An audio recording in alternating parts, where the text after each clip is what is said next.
অপেক্ষা পুরুষের কণ্ঠস্বর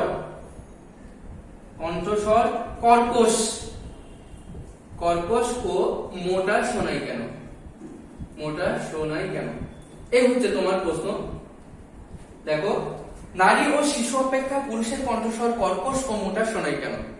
ওকে, কোশ্চেনটা বুঝেছো? চলো আমরা অ্যানসার করি এই দুইটা প্রশ্ন। এবং এখন তুমি একটা করে লিখবা, অ্যানসার লিখবা, উত্তর লিখবা।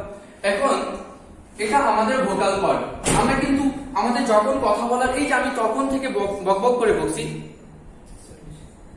আচ্ছা আমরা যে তখন থেকে বকবক করতে বলছি, এই যে আমাদের যখনই কথা বলার আমার ইচ্ছা জাগছে, আমরা কিন্তু আমাদের ফুসফুসকে চাপ দিচ্ছি এবং ফুসফুস থেকে বাতাস তাড়িয়ে আনছি, যেটাকে বলা হয় ফুসফুস তাড়িত বাতাস।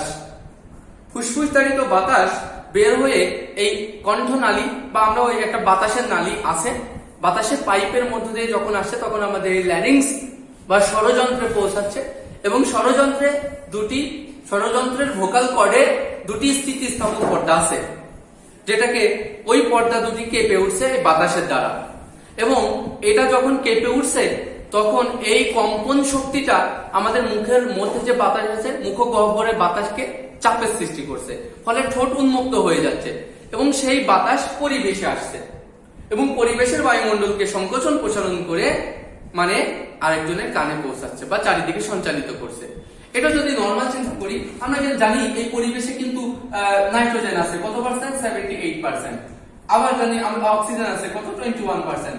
অ্যাকচুয়ালি আমাদের এই পরিবেশের বায়ুমণ্ডলটা এইভাবে আমরা দেখাতে পারি। এগুলো বায়ুমণ্ডলের বিভিন্ন স্তর বা ঘনত্ব। তো আমরা এই জিনিসটাকে মনে করো আমি এখান থেকে কথা বলছি, আমার সামনে এই জায়গায় একজন ব্যক্তি আছে, তাহলে আমার মুখ থেকে হাত পর্যন্ত এইটুকুর মধ্যে যে বায়ুমণ্ডল আছে সেখানে অক্সিজেন, নাইট্রোজেন মানে বিভিন্ন গ্যাস আছে এবং এই জায়গার গ্যাসের যে ঘনত্ব, এখানে ঘনত্ব সবটুকু সমান, যেটাকে আমরা বিভিন্ন সমান লাইন দিয়ে দেখাইছি, ঘনত্ব সমান। বাট আমার ওই মুখের ভিতরে যে বাতাসের চাপ সৃষ্টি হয়েছিল, সেই চাপটা যখন মুখের ঠোঁট দিয়ে বের হয়ে গেছে তখন এই বায়ুমণ্ডলটাকে চাপ দিয়ে সংকোচন করে ফেলেছে। এবং সংকোচন প্রসারণ মানে এই বাতাসের অণুটা মাধ্যমের কণাটা সামনের মাধ্যমের কণাকে ধাক্কা দিচ্ছে, সে তার কণাকে ধাক্কা দিচ্ছে, এইভাবে কণাগুলো কম্পন হতে হতে, মানে এমন না এই অণুটা দৌড়ায় ওখানে যাচ্ছে, তা না, এই অণু তার পাশের অণুকে ধাক্কা দিচ্ছে, পাশের অণু তার পাশের অণুকে ধাক্কা দিচ্ছে। এইভাবে ধাক্কার ফলে এই কম্পন, এই শব্দ শক্তিটা কারো কানের পর্দায় যে লাগছে এবং সে শুনতে পাচ্ছে, চারিদিকে সঞ্চালিত হচ্ছে। তাহলে কথাটা বুঝেছো? ব্যাপারটা আমরা এভাবে বলতে পারি যে এখান থেকে কেউ যদি মুখ দিয়ে এই শব্দ শক্তি বের করে, তাহলে এই বায়ুর এই ঘনত্বগুলো সেম থাকে না, এক জায়গায় কি হয়ে যায় বলতো? এইভাবে সংকোচন হয়ে যায়, এক জায়গায় ফাঁকা হয়, মানে ফাঁকা জায়গা সৃষ্টি হয়, আবার সংকোচন হয়ে যায়, আবার ফাঁকা হয়, আবার সংকোচন হয়ে যায়, আবার প্রসারণ হয়, আবার সংকোচন হয়ে যায়, আবার প্রসারণ হয়। এইভাবে শব্দ চারিদিকে সঞ্চালিত হতে থাকে। তাই মানুষ কিভাবে শব্দ সৃষ্টি করে, এটা আসলে তোমরা কিন্তু এইভাবে অ্যান্সার করতে পারছো। মনে রাখার একটা টিপস, আমরা ফুসফুসের কথা বলবো। ফুসফুস থেকে বাতাস বের হয়, কি দিয়ে আসে? সেই বাতাসটা উইন্ড পাইপের মধ্য দিয়ে বের হয় এবং বের হয়ে কোথায় পৌঁছায়? স্বরযন্ত্রে পৌঁছায়। এবং স্বরযন্ত্রের কোথায়? স্বরযন্ত্রের ভোকাল কর্ডে না, স্বরযন্ত্রের ভোকাল কর্ড। এবং ভোকাল কর্ডে কি থাকে? ভোকাল কর্ডে থাকে দুটি স্থিতিস্থাপক পর্দা, দুটি স্থিতিস্থাপক পর্দা থাকে। এই পর্দা দুটি কেঁপে উঠে, এই কম্পনের ফলে মুখগহ্বরে বাতাসের চাপ সৃষ্টি হয় এবং সেই চাপ বায়ুমণ্ডলে যায়, পরিবেশে, যে এই বায়ুমণ্ডলকে সংকোচন প্রসারণের মাধ্যমে, বায়ুমণ্ডলের কণার সংকোচন প্রসারণের মাধ্যমে চারিদিকে সঞ্চালিত হয় শব্দ। শেষ। তাহলে আমরা এই কথাটা কিভাবে বলবো না, এই কোশ্চেনের অ্যান্সার তোমরা কিভাবে করবা? এখন বলতে পারবা না যে মানুষ তার ফুসফুস চালিত বাতাস উইন্ড পাইপ এর মধ্য দিয়ে স্বরযন্ত্রে পৌঁছায় এবং স্বরযন্ত্রের ভোকাল কর্ডে দুটি স্থিতিস্থাপক পর্দা থাকে এবং এই পর্দা দুটির কম্পন সৃষ্টি হয় এবং উক্ত কম্পন দ্বারা মুখগহ্বরের বাতাসের চাপ সৃষ্টি হয় এবং সেই চাপে ঠোঁট উন্মুক্ত হলে সেই চাপের কারণে বায়ুমণ্ডল সংকোচন প্রসারণ সৃষ্টি হয় এবং শব্দ চারিদিকে সঞ্চারিত হয়। ফিনিশ। এই কোশ্চেন লিখবা, অ্যান্সার লিখবা। এবং পরের কোশ্চেনটা, নারী ও শিশু অপেক্ষা পুরুষের কণ্ঠস্বর কর্কশ ও মোটা শোনায় কেন? দেখো, যখন এই কোশ্চেনের অ্যান্সার করতে যাচ্ছ তখন এটাই এই পর্যন্ত লিখে আসবা।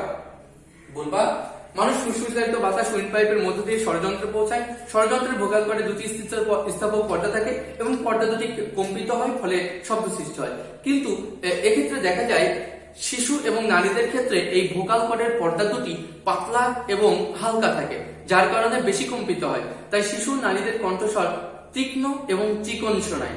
কিন্তু পুরুষরা যখন ছেলেরা বড় হতে থাকে তখন তাদের এই ভোকাল কর্ডের পর্দা দুটি পুরু এবং ভারী হয়ে যায়, মোটা এবং পুরু এবং ভারী হয়ে যায়, ফলে এটি বেশি আর কম্পিত হতে পারে না। তাই পুরুষের কণ্ঠস্বর মোটা এবং কর্কশ শোনায়। আশা করি বুঝতে পারছো। তাহলে এখানে শিখে ফেললে শব্দ কিভাবে সৃষ্টি করে। এরপরে যে প্রশ্নে চলে যাচ্ছি সেটা আমরা তরঙ্গ শিখেছি, তরঙ্গায়িত কণা শিখেছি। এখন আমরা জানতে চাই তরঙ্গের প্রকারভেদ। এবার তোমরা যাচ্ছ তরঙ্গের প্রকারভেদ শিখছো। তাহলে এরপরে যেটা নোট করবা এই জিনিসটা তরঙ্গের প্রকারভেদ। তরঙ্গ কিন্তু অ্যাকচুয়ালি দুই প্রকার, একটাকে বলা হয় যান্ত্রিক তরঙ্গ আর একটাকে বলা হয় তাড়িৎ চুম্বক তরঙ্গ। দেখো তাড়িৎ চুম্বক তরঙ্গ, একটা নাম যান্ত্রিক তরঙ্গ আর একটা নাম তাড়িৎ চুম্বক তরঙ্গ। ওকে, তরঙ্গ একটা নাম যান্ত্রিক তরঙ্গ। তাহলে এটাতে আসলে যান্ত্রিক তরঙ্গ এবং তাড়িৎ চুম্বক তরঙ্গ নিয়ে এটা সংকোচন প্রসারণ কিছু থাক না। এখন যান্ত্রিক তরঙ্গ বলতে বোঝাচ্ছে যন্ত্র লাগবে, যে তরঙ্গ সৃষ্টি করতে মাধ্যমের প্রয়োজন হয় তাকেই বলা হয় যান্ত্রিক তরঙ্গ। তোমরা এটা নোট করতে পারবা, যেমন পানির তরঙ্গ, শব্দ তরঙ্গ ইত্যাদি। যে তরঙ্গ সৃষ্টি করতে মাধ্যমের প্রয়োজন হয় তাকেই যান্ত্রিক তরঙ্গ বলে। এবার তাড়িৎ চুম্বক তরঙ্গের সঙ্গে কি বলবা? যে তরঙ্গ সৃষ্টি করতে মাধ্যমের প্রয়োজন হয় না তাকে বলা হয় তাড়িৎ চুম্বক তরঙ্গ। যেমন এটা যদি আমাদের পৃথিবী হয়, এটা আমাদের পৃথিবী আর এটা সূর্য। আমরা কিন্তু সবাই জানি এই সূর্য থেকে পৃথিবীর দূরত্ব প্রায় 15 কোটি কিলোমিটার। কত? 15 কোটি কিলোমিটার।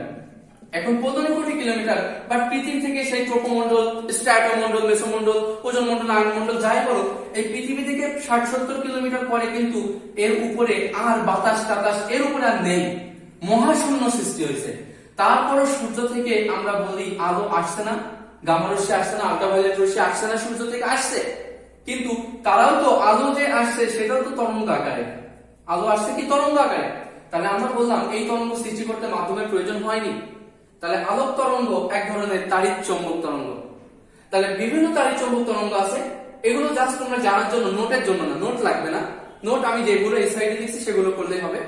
এখন তাড়িৎ চৌম্বক তরঙ্গের মধ্যে সবথেকে ছোট, আচ্ছা এইগুলোকে নরমাল সেন্সে মনে রাখো, এই যে দুইটা লুপ একটা তরঙ্গের, এই দুইটা লুপ মানে এখানে একটা লুপ, এটা একটা লুপ, এই দুইটা লুপ সমান যে দূরত্ব, এই দূরত্বটাকে বলা হয় তরঙ্গ দৈর্ঘ্য, যেটাকে আমরা ল্যামডা বলি, ল্যামডা তরঙ্গ দৈর্ঘ্য।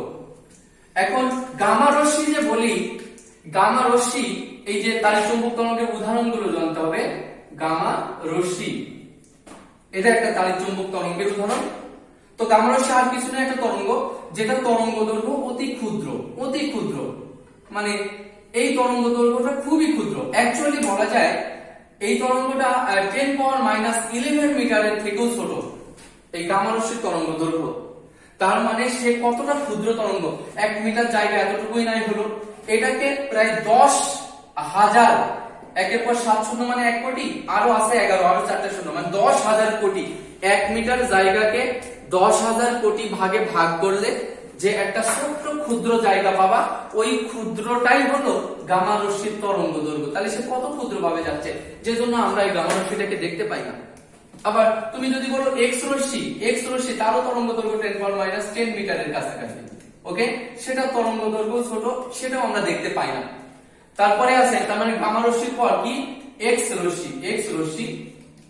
এরপরে যদি আমরা বলি ইউভি রশ্মি, আল্ট্রা ভায়োলেট রশ্মি, সেটাও আমরা দেখতে পাই না।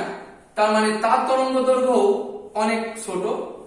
এরপরে এর থেকেও একটু বড়, মানে গামা রশ্মি সব থেকে ছোট, তারপরে তরঙ্গ দৈর্ঘ্য বড়, এক্স রশ্মির একটু বড়।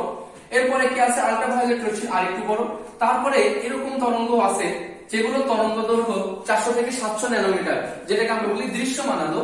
তাহলে দৃশ্যমান আলো বা শুধু আলো, আলো বলে আর কিছু নেই, আলো মানে একটা তরঙ্গ, যেটাকে আমরা বলা হয় তাড়িৎ চুম্বক তরঙ্গ। তাহলে আলো তরঙ্গ দৈর্ঘ্যটা আমরা দেখতে পাই 400 থেকে 700 ন্যানোমিটার। এরপরে এর থেকেও বড় তরঙ্গ দৈর্ঘ্য অবলোহিত রশ্মি। এই অবলোহিত রশ্মিটাকে ওকে রে, সেটাও আমরা দেখতে পাই না, সেটা কিন্তু ওই রিমোটে ব্যবহার করা হয় অবলোহিত রশ্মি। এরপরে যদি অবলোহিত রশ্মির পরে মানে এটা আমরা দেখতে পাই না, এইটা দেখতে পাই দৃশ্যমানটা, আমি বাই সিকোয়েন্সে বলছি। এর থেকে আরেকটু বড় হচ্ছে মাইক্রোওয়েভ। মাইক্রো মানে ক্ষুদ্র, আর ওয়েভ মানে তরঙ্গ, ক্ষুদ্র তরঙ্গ। এর তরঙ্গ দৈর্ঘ্য এর থেকে একটু বেশি, মানে 1 মিলিমিটারের কাছাকাছি, এটা আমরা দেখতে পাই না। আবার এমনও তরঙ্গ আছে বেতার তরঙ্গ। বেতার তরঙ্গ যেটা রেডিও টেলিভিশনে ব্যবহার করা হয়, এই বেতার তরঙ্গের তরঙ্গ দৈর্ঘ্য আবার এত বড় যে এই দুইটা লুপ মিলে 10 কিলোমিটারও হতে পারে। 10 কিলোমিটার মানে একটা তরঙ্গ দৈর্ঘ্য কমপ্লিট করতে 10 কিলোমিটার লেগে যায়। তাহলে তাড়িৎ চুম্বক তরঙ্গের উদাহরণ এরা সবাই, তবে এর তরঙ্গ সব থেকে বেশি থেকে ওই কম পর্যন্ত। এদের মধ্যে শুধুমাত্র আমরা এই তরঙ্গটা দেখতে পাই। আশা করি বুঝতে পারছো। কিন্তু আমাদের এই অধ্যায়টা কিন্তু শুধুমাত্র কাদেরকে নিয়ে? যান্ত্রিক তরঙ্গ নিয়ে। কাকে নিয়ে? যান্ত্রিক তরঙ্গ নিয়ে। সেই যান্ত্রিক তরঙ্গ আবার দুই প্রকার। একটাকে বলা হয় অনুপ্রস্থ তরঙ্গ, দেখো অনুপ্রস্থ তরঙ্গ, আর একটা নাম অনুদৈর্ঘ্য তরঙ্গ। তাহলে আমাদের অধ্যায়টাই কিন্তু যান্ত্রিক তরঙ্গ নিয়ে, কোনো তাড়িৎ চুম্বক তরঙ্গ নিয়ে নয়। তবে তাড়িৎ চুম্বক তরঙ্গ সংজ্ঞা জানো এবং তোমরা জানো কি কিছু উদাহরণ। এখন আমাদের এই অনুপ্রস্থ তরঙ্গ তোমাদের পরীক্ষায় আসে, এটা আরেকটা কোশ্চেন, যে অনুপ্রস্থ তরঙ্গ ও অনুদৈর্ঘ্য, অনুপ্রস্থ তরঙ্গ ও অনুদৈর্ঘ্য তরঙ্গের পার্থক্য, তরঙ্গের মধ্যে পার্থক্য লিখো। অনুপ্রস্থ তরঙ্গ ও অনুদৈর্ঘ্য তরঙ্গের মধ্যে পার্থক্য লিখো। এই কোশ্চেনটা যখন লিখতে যাচ্ছ, অনুপ্রস্থ উপরে আর পাশে দিবা অনুদৈর্ঘ্য। আমরা তাহলে এখান থেকে সংজ্ঞা শিখে ফেলবো। এবার ভালো করে বুঝবো। এই দেখো এই পানির তরঙ্গটা কেমন বলতো? এই পানির তরঙ্গ কিন্তু এমন, আর বাতাসের তরঙ্গ সংকোচন, তারপরে প্রসারণ, আবার সংকোচন, আবার প্রসারণ, আবার সংকোচন, আবার প্রসারণ, এইভাবে না? তো এটা হচ্ছে মানে বাতাসের তরঙ্গ। তো এই ক্ষেত্রে দেখো এই অণুগুলোই তো তরঙ্গ সৃষ্টি করলো। হ্যাঁ, তো এই অণুগুলো, পানির অণুগুলো কি হয়, একটা অণু কোন দিকে কম্পিত হতে থাকে, এই মাধ্যমের কণাগুলো কোন দিকে কম্পিত হতে থাকে, মাধ্যমের এই যে উপরে নিচে উপরে নিচে উপরে নিচে, এভাবে উপরে না হয় নিচে, এটাকে আমরা বলবো মাধ্যমের কণাগুলোর কম্পনের দিক। কিন্তু এরা যে তরঙ্গ সৃষ্টি করলো, তরঙ্গ এই দিকে যাচ্ছে, তরঙ্গ উপরে যাচ্ছে নিচে যাচ্ছে, মানে উপরেও যাচ্ছে না নিচেও যাচ্ছে না, উপরেও যাচ্ছে না নিচেও যাচ্ছে না, সত্যি বলতে কি লব্ধি হিসাবে এদিকে যাচ্ছে। তাহলে তরঙ্গ যাচ্ছে এদিকে, দেখো এটা হচ্ছে তরঙ্গের দিক, এটা তরঙ্গের দিক, আর এটা হচ্ছে মাধ্যমের কণাগুলোর স্পন্দনের দিক। তাদের মধ্যবর্তী কোণ কত ডিগ্রি? থিটা সমান সমান 90 ডিগ্রি। আর এই ক্ষেত্রে ঘটনাটি কি, দেখো এই অক্সিজেন বায়ুর অণুগুলো এদিকে ধাক্কা দেয়, এদিকে কম্পিত হয়, এদিকে মানে বলতে পারো এদিকে কম্পিত হচ্ছে বায়ুর অণুগুলো, আর তরঙ্গও যাচ্ছে এদিকে। তাহলে মাধ্যমের কণাগুলোর স্পন্দনের দিকও এদিকে, তরঙ্গের দিকও এদিকে। তাই এই ক্ষেত্রে থিটা সমান কত ডিগ্রি? 0 ডিগ্রি, বা সমান্তরাল ভাবে যাচ্ছে। তাহলে আমরা অনুপ্রস্থ তরঙ্গের আর অনুদৈর্ঘ্য তরঙ্গের ক্ষেত্রে আমরা সংজ্ঞা একটা নম্বর, প্রথম সংজ্ঞাটা কি হিসাবে দিবা বলতো? সংজ্ঞা, সংজ্ঞাটাই একটা পার্থক্য। ওকে, লেখা যাবে কি, যে তরঙ্গ মাধ্যমের কণাগুলোর, এর নাম স্পন্দন, হ্যাঁ, যে তরঙ্গ মাধ্যমের কণাগুলোর স্পন্দনের দিকের সাথে সমকোণে অগ্রসর হয়। তাহলে এই তরঙ্গ অগ্রসর হচ্ছে কণাগুলোর সাথে 90 ডিগ্রি কোণ করে, তাই ওটাকে আমরা বলছি, দেখো তোমরা নিজের ভাষায় আমার কথা শুনে শুনে লিখবা, যে তরঙ্গ মাধ্যমের কণাগুলোর স্পন্দনের দিকের সাথে সমকোণে অগ্রসর হয় তাকে বলা হয় অনুপ্রস্থ তরঙ্গ, বা এর অপর নাম আছে আর তরঙ্গ, অনুপ্রস্থ তরঙ্গ বা আর তরঙ্গ।